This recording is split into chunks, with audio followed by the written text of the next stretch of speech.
High, আমি Rajashree. Welcome to my mini blog. তো দিনটা ছিল মঙ্গলবার। তোমরা যারা আমার রেগুলার ভিডিও দেখো তারা নিশ্চয়ই জানো যে সকালে ঘুম থেকে ওঠার পর ডেলি আমি কি করে থাকি।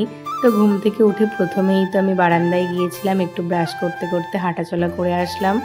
আর মঙ্গলবার সকালে আমার ওয়ার্কআউট ক্লাস থাকে, তাই সকালে উঠেই 7টার মধ্যে আমায় ক্লাস জয়েন করতে হয়েছিল। ক্লাস করে ফ্রেশ হয়ে বিছানা আরে গুছিয়ে এখন আমি নিচে গেলাম। আগের দিন রাতে আমার ডিটক্স ওয়াটারটা বানিয়ে রাখা হয়নি, মানে ভুলে গিয়েছিলাম, তাই সকালে গিয়ে বানিয়ে নিলাম। তারপর আমি রান্না বান্না স্টার্ট করলাম। আর সেদিন আমি রান্না করেছিলাম ইলিশ মাছের মাথা দিয়ে পুঁই শাক। আর আমি রান্না করতে করতে ব্রেকফাস্টটাও করে নিয়েছিলাম। ব্রেকফাস্টে খেয়েছিলাম ছাতুর শরবত।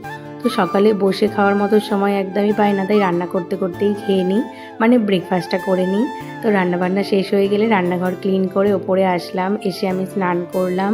স্নান করার পর স্কিন কেয়ার কমপ্লিট করে দুপুরে লাঞ্চটাও সেরে নিয়েছিলাম।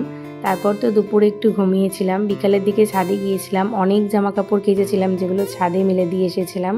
তো সেগুলোকেই বিকালে ছাদ থেকে গিয়ে তুলে নিয়ে আসলাম। তারপর আমরা দুজন সন্ধ্যায় একটু বেরাবো বলে রেডি হয়েছিলাম। আর রেডি হয়ে দেখলাম এত জোর বৃষ্টি এসছে। তো আমার বর বলছিল যে থাক, পরের দিন যাবে। তবে বৃষ্টিটা থেমে গেল বলেই গেলাম। অ্যাপেলো থেকে কিছু প্রয়োজনীয় জিনিস নেওয়ার ছিল, যেগুলো নিয়ে তার সাথে এক ট্রে ডিম নিয়ে বাড়ি ফিরে এসেছিলাম। এসে রাতে খাওয়া দাওয়া সেরে এখন আমি স্কিন কেয়ার করছি। আর এদিকে দেখলাম হঠাৎ করেই আমার মুখে দু একটা পিম্পল বেরিয়ে গিয়েছে। তো চলো, দ্যাটস ইট ফর টুডে। আমার ভিডিও ভালো লাগলে লাইক অ্যান্ড ফলো করে দিই।